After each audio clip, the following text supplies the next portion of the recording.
La prise de conscience est la seule solution.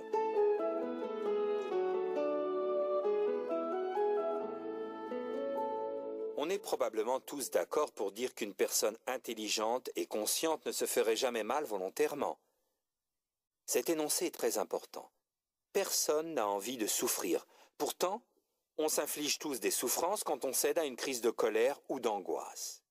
Il ne fait aucun doute que la peur et l'inquiétude affectent notre santé et notre bien-être, d'abord sur le plan physique, puis sur le plan psychique.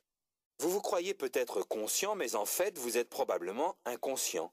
En d'autres termes, même si vous avez les yeux grands ouverts, vous ne voyez pas que vos pensées ou vos sentiments négatifs vous blessent et blessent les autres, sinon vous les élimineriez. Je vous le répète, rien de sensé ne peut justifier la souffrance. Si vous laissez cette vérité se révéler à vous, un jour, votre nouvelle compréhension vous permettra d'éliminer tout ce qui vous abat. Quand on se laisse dominer par l'inquiétude, la conscience s'endort, même si on a l'impression d'être éveillé. Puisque l'inconscience est le seul problème, la prise de conscience est la seule solution. C'est dans cette vision intérieure que réside votre salut. Prendre conscience signifie abandonner tous ces sentiments et ces pensées néfastes qui vous dictent votre chemin sous prétexte de vous faire remporter la victoire. N'oubliez jamais que le seul travail qui ne perd jamais de sa valeur est celui qu'on fait sur soi et pour soi. On nous a conditionnés à croire qu'une chose est valable seulement si elle est reconnue par autrui. Non seulement ce genre de pensée nous incite à vouloir plaire aux autres, mais elle nous dissuade d'entreprendre le stimulant voyage qu'est l'introspection. Si vous vous souciez des apparences, vous croirez à tort que tous vos efforts sur vous-même ont été vains, si personne ne les a approuvés ou reconnus. Rien ne saurait être plus faux. Votre travail intérieur récompense votre vrai moi, votre nature supérieure qui est toujours en voie d'actualisation et se satisfait de sa propre valeur. Pour se sentir vainqueur, votre vrai moi a seulement besoin de voir qu'il continue de s'élever. Cet état intérieur exaltant, à la source de votre véritable libération, fait déjà partie de vous. Vous n'avez pas à le chercher ailleurs. En fait, la grande récompense n'est pas une acquisition, c'est l'actualisation de soi. Pour favoriser l'émergence de ce vrai moi, il faut cesser de penser en termes de débuts et de fins, de succès et d'échecs. Considérez la vie comme une école et non comme un moyen de faire vos preuves. Cela vous évitera de gaspiller votre précieuse énergie à lutter pour prouver aux autres et à vous-même qui vous êtes. Nous sommes une race bien étrange. D'un côté, nous prétendons nous soucier de notre développement personnel et de l'autre, nous ne voulons pas nous tromper. C'est là une contradiction qui a de quoi nous paralyser. Comment peut-on apprendre si on veut toujours avoir raison ou si on a peur de se tromper? En vérité, notre attitude masque le fait que nous croyons déjà tout savoir. C'est là un problème sérieux, car pour libérer votre vrai moi, vous devez être prêt à apprendre beaucoup de choses sur vous-même. Et votre réussite sera proportionnelle à votre désir de vous découvrir. Pour pouvoir s'élever, il faut apprendre et pour apprendre, il faut accepter de se corriger. L'orgueil est le deuxième nom du faux moi qui résiste à toute forme de correction. N'oubliez pas qu'en raison de sa nature inférieure, il aime la discorde. Ses victoires sont vos échecs et il gagne quand il vous pousse à renier vos erreurs ou à les justifier. Tout ce qui résiste à la correction fait partie du problème. En reniant une erreur, vous la protégez tout en devenant son prisonnier. Le problème, ce n'est pas de commettre une erreur, c'est de défendre le faux moi qui en est la cause. Si vous commencez à renier ou à justifier une erreur, vous rendez permanente un état qui aurait pu être seulement passager. Vous vous enchaînez vous-même à vos erreurs passées, c'est précisément l'objectif de votre faux moi.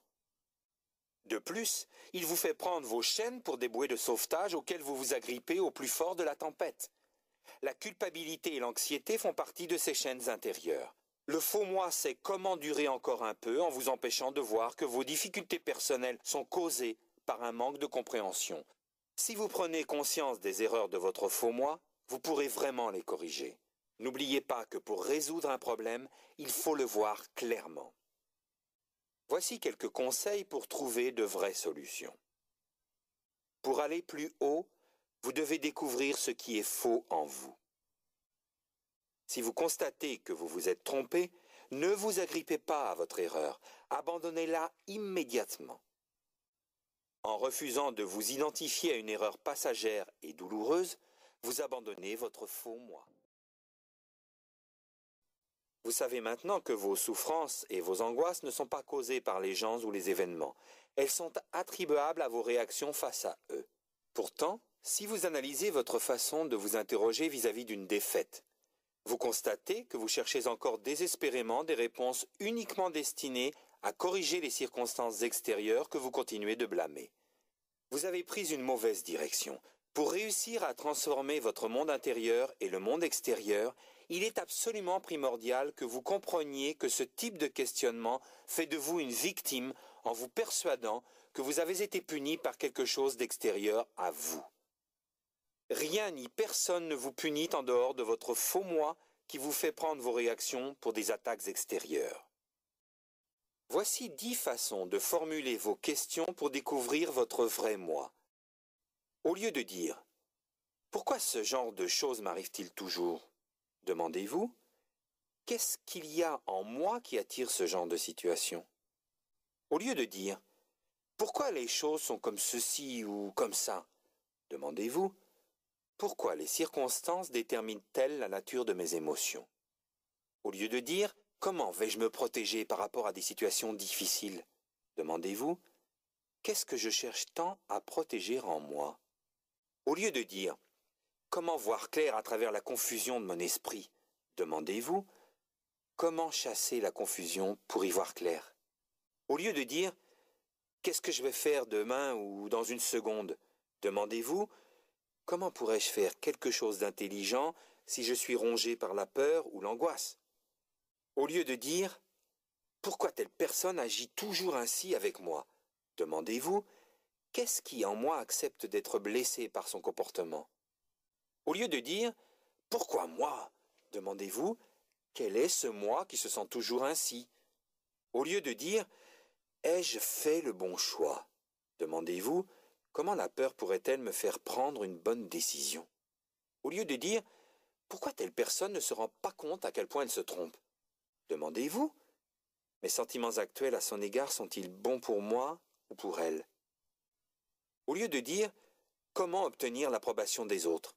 demandez-vous « Qu'est-ce que je veux vraiment? Être reconnu de tous ou mener ma vie en paix ?» Tout le monde s'est senti, à un moment ou à un autre, prisonnier de sa propre vie. Pendant ces périodes particulièrement sombres, on est persuadé que si on n'avait pas connu telle personne désagréable ou vécu telle situation pénible, on serait déjà en train de se réaliser pleinement au lieu de stagner. On a beau échafauder bien des plans pour se libérer, on finit par se retrouver avec le même sentiment d'emprisonnement. Malgré bien des efforts, rien ne change vraiment. Un nouvel amour, un nouvel emploi ou une nouvelle maison ne dissipe pas ce sentiment. On a simplement l'impression d'avoir changé de cellule.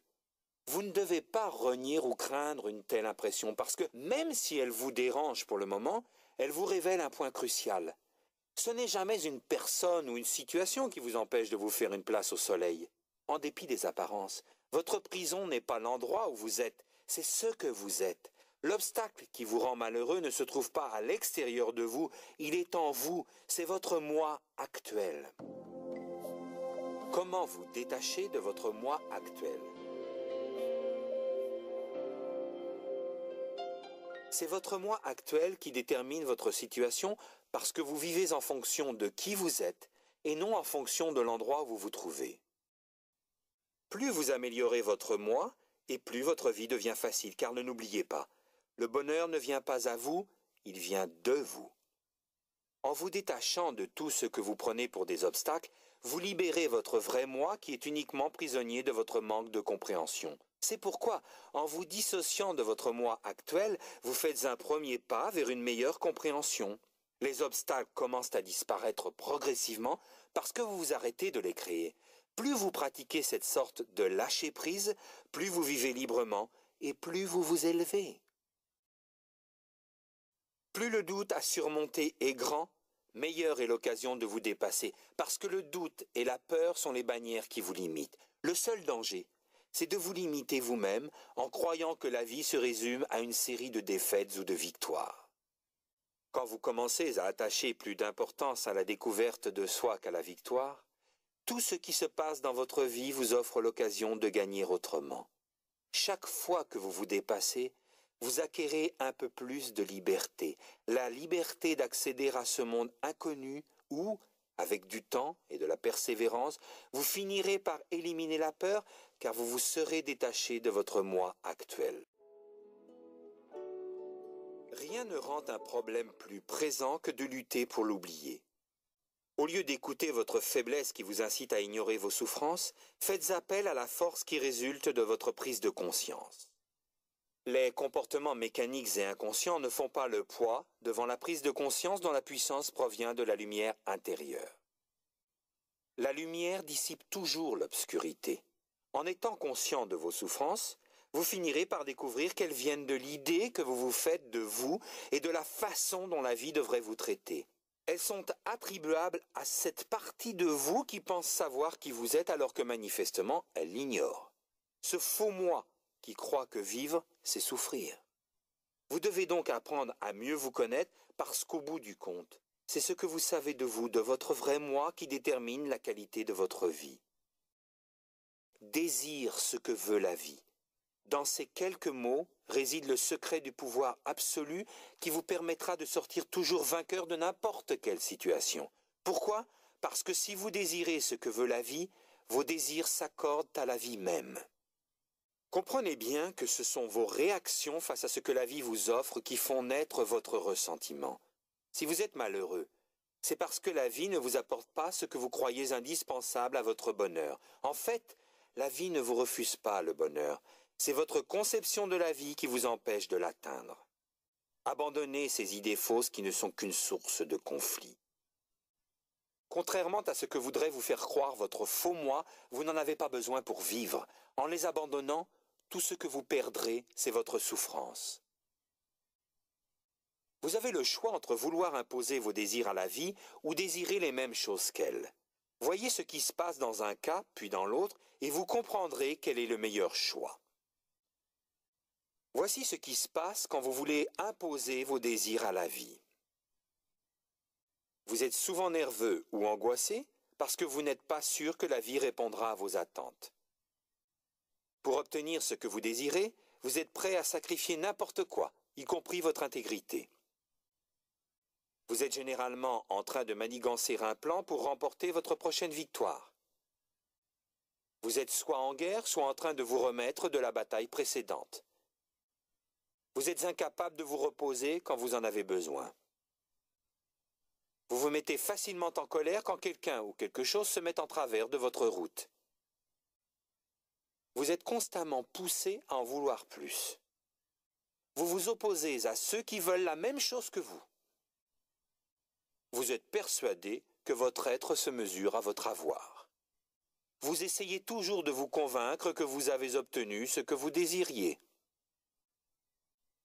Considérez maintenant ce qui se passe quand vous désirez les mêmes choses que la vie. Vous n'êtes jamais déçu de ce qui vous arrive. Vous êtes toujours au bon endroit, au bon moment. Vous êtes toujours sûr de vous, quelles que soient les circonstances. Vous ne connaissez ni angoisse ni colère. Vous êtes à l'écoute de ce qui vous entoure et vous y êtes sensible. Vous n'avez plus jamais l'impression d'être passé à côté de quelque chose. Vous n'êtes jamais anéanti par une perte. Vous êtes au-dessus des événements. Vous avez l'esprit tranquille. Vous êtes éternellement reconnaissant. Voici maintenant le point le plus important. Personne n'a besoin de dominer la vie parce qu'en fait, tout le monde en fait partie. Accueillez la vie. Vivez en chaque moment parce qu'elle est toujours nouvelle et riche, jamais altérée par ce qui s'est passé avant. En vivant pleinement, vous vous réalisez vraiment. Vous ne faites qu'un avec la vie.